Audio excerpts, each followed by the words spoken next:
আগামীর বাংলাদেশ যদি গঠন করতে হয় ইসলামকে বাদ দিয়ে, কোরআনকে বাদ দিয়ে, সুন্নাহকে বাদ দিয়ে, আখলাককে বাদ দিয়ে বাংলাদেশ গঠন করা সম্ভব হবে না।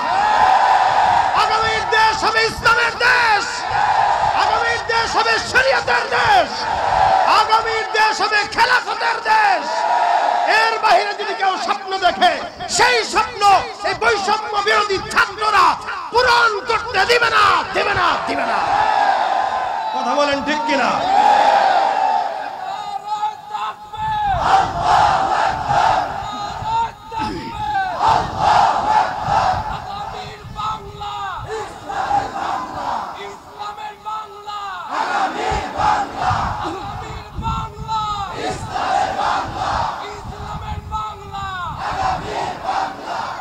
কেউ দিল না, সবাই নিল, আমরা যে কলুর বলদ সারা বছর নেই।